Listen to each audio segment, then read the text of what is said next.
Hi, my lovelies. How are you guys doing? I know it's been a while since I've put out a video, and so this is going to be, I think, my third video on watercolor, thanks to the lovely responses that I got from the hydrangeas that I did a while back. Now, today I'd like to do something like this. These are just kind of loose flowers that I did for a custom wedding invitation set that's supposed to be a blue and green theme. I know, very, very cute, a very vintagey sort of theme. So this is what I had come up with. And these are just my practice sheets that I was doing just to sort of see what I can come up with. And I'm going to show you how to do the flowers like this, including the leaves and stuff. And it's just my really quick method that I do. And what I find is the more you do it, the more you'll find you'll come up with some startling results based on how much ink you use, how much paint you use and how much water you use, the consistency and whatnot. This is what I had done for the video. And unfortunately, in classic Clarice style, I ended up deleting the video, and so now I have to do it all over again. So here goes again, another video on how you can create something like this. So for this tutorial, I'm just going to use brushes 8, 9, and wait, I think this is a 6. 6 or 9, yeah, and the Pentel small, which I find is really nice for getting your really thin lines. So let's just get right into it. Turn over a new sheet. And so to start off, I'm going to use the smaller brush, and I'll stick with the orange red colors that I was using. And what you want to do is just, let's put this in better view, and just sort of start with points, dots, whatever you want to call it. Okay, and then I'll dip it back in the water, and then just holding it down and just sort of pulling it, dragging it across the sheet.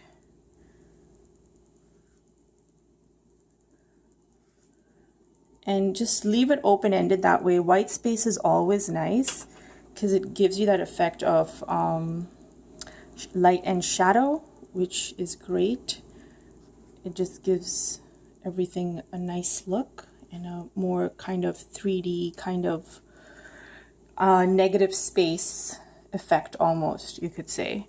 And so now I'm just going to go back in and dab a little more color. And what you can also do is you can just take your brush, just go back into the paint without adding any extra water and just go over it like this. And that sort of gives you that light and dark look. Some areas are light, some areas are dark. Just make sure you don't have a lot of water going on in there. And then if you want to give it the thin line looks, just sort of go really lightly with your brush like that. And then you have something like that. Okay. Now I can wait for this to dry and then go back in with a little more spots and dots in the center. It just gives it an extra sort of 3D effect. So let's do another one here. I like to do it fairly close because then it sort of, I'll show you why.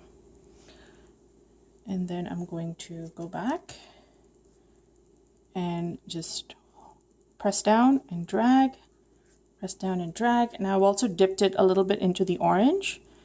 So you have that little orange mixing with red look. Go back into the water.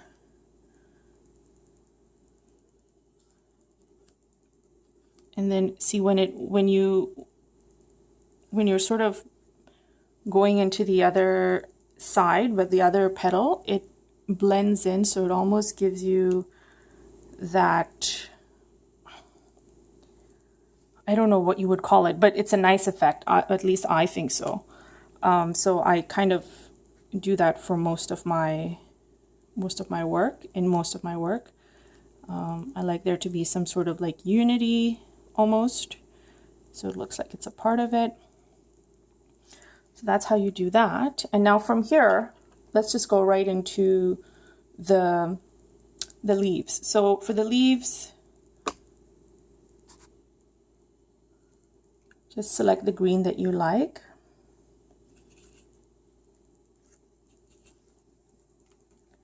And you can just,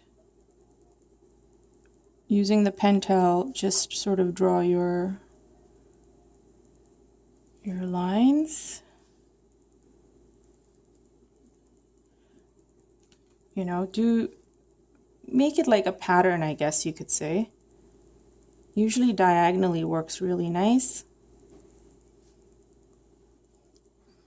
And then what I do is just go in and click and drag. I was going to say click and drag. This is from working too much in the computer. Just press down and go forth. Press down and go forth. Now you can also include some yellow in it, so it gives a little bit of a blending kind of look. I also like to include browns, so it adds more depth. And then I also like to sort of go in the areas where it is already wet in the flowers and just click and drag again. Sorry guys. I don't think I'm ever gonna let go of click and drag because I work on the computer way too much.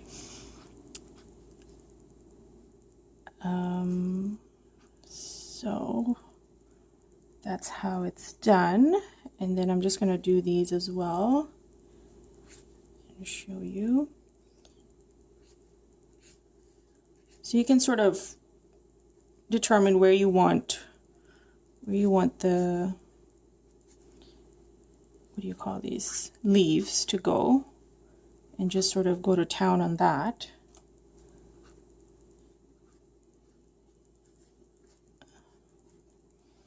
And then what also helps, I find, is if you go in between and you just sort of do really tiny leaves. It just breaks up the flowers nicely.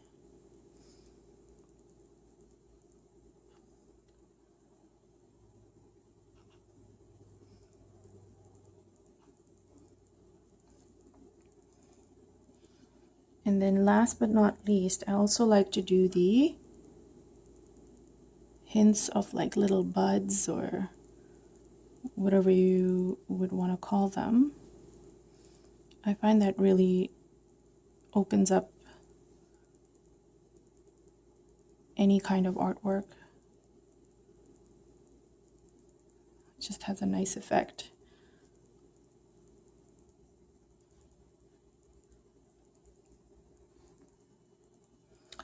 And so, having done that, I'm just gonna make sure there's like varying colors, varying shades of the green.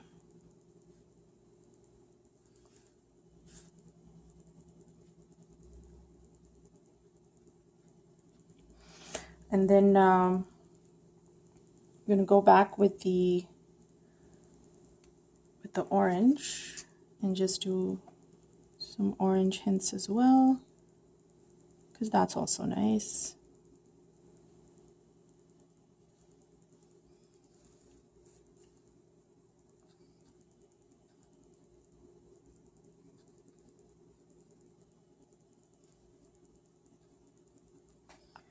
And then, oops, trippy, and then just kind of extend it. You can leave it as is, or you can always go in and give it show the stems that it's coming from. It's really a personal choice.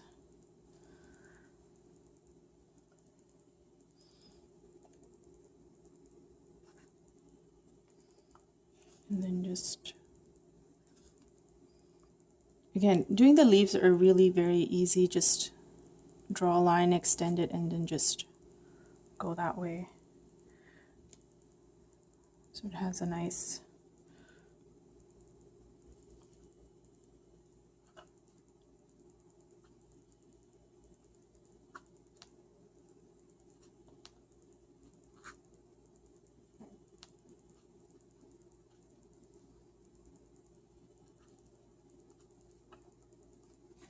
all right, now this brush, the bigger brush, is there because you can actually go in and get some bigger leaves if you wish.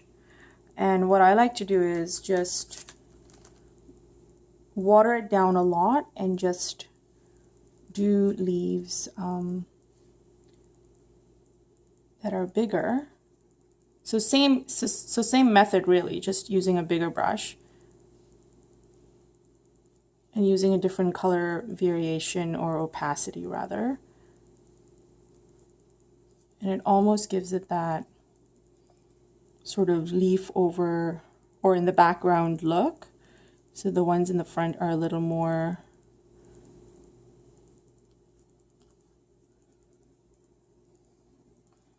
prominent, while the ones in the back are more faded in the background rather. And so again, it's what this essentially does is adding depth to your painting. And so again, just use your discretion and see how many leaves you want, where you want them, how it's going to work for you, and just be very loose with it.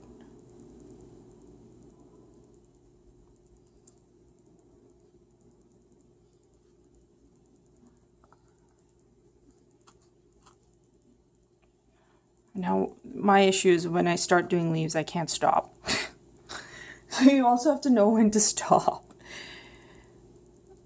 All right, so, okay, so that's it. And this is how you do the kind of flowers that I did for the custom invitations that I was doing for a lovely bride. So again, this is what they look like. Oh, that's an empty sheet. And this is what I have done to show you how I achieved that look. Hope you guys enjoyed it. Please feel free to write your comments if you would like to see something else or what you thought of this tutorial. I'd love to read them. Thank you guys so much for watching and subscribe. Bye.